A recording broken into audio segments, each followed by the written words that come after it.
সংস্কারের জন্য নির্বাচন বন্ধ হয়ে থাকতে পারে না মন্তব্য করে বিএনপির মহাসচিব মির্জা ফখরুল আলমগীর বলেন, আর সংস্কারের কারণে একটা অনির্বাচিত সরকারের হাতে দিনের পর দিন দেশ চালাতে দিতে পারি না।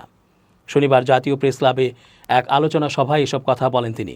২৪-এর ছাত্র জনতার অভ্যুত্থানের চেতনায় সবাইকে ঐক্যবদ্ধ করে ষড়যন্ত্র প্রতিহত করা শীর্ষক সভার আয়োজন করে জাতীয় গণতান্ত্রিক পার্টি জাগপার একাংশ।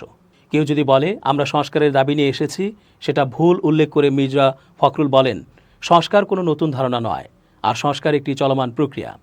প্রতি মুহূর্তে সংস্কার হচ্ছে, সেই ধারা চলতে থাকবে। সেই জন্য নির্বাচন বন্ধ হয়ে থাকতে পারে না। সেই পর্যন্ত আমরা একটি অনির্বাচিত সরকারের হাতে দিনের পর দিন দেশ চালাতে দিতে পারি না। সেই কারণে আমরা যখন বলি নির্বাচন তাড়াতাড়ি চাই, তখন আমাদের সম্পর্কে একটা ভুল ব্যাখ্যা দেওয়া হয় যে বিএনপি তাড়াতাড়ি নির্বাচন চাচ্ছে ক্ষমতায় যাওয়ার জন্য। ক্ষমতায় তো আমরা আগেও ছিলাম, আল্লাহ চাইলে আমরা আবারও ক্ষমতায় যাব। বিএনপি ক্ষমতার জন্য রাজনীতি করেনি বলে উল্লেখ করে বিএনপির মহাসচিব বলেন, আমি বলতে চাই এই সংস্কার প্রক্রিয়া শুরু করেছেন জিয়াউর রহমান। একদলীয় শাসন ব্যবস্থা বাকশাল করেছিল আওয়ামী লীগ। সেখান থেকে তিনি বের করে বহুদলীয় গণতন্ত্র এনেছিলেন। সংস্কারের জন্য গঠিত কমিশনের প্রতি শ্রদ্ধা রেখে তাদের জনগণের কাছে যাওয়ার আহ্বান রাখেন মির্জা ফখরুল। আজকে বাংলাদেশে অস্থিরতা ও স্থিতিশীলতার সমস্যা আছে মন্তব্য করে বিএনপির মহাসচিব বলেন, একটা নির্বাচিত সরকার এলে এই সমস্যাগুলো অনেক কমে যাবে।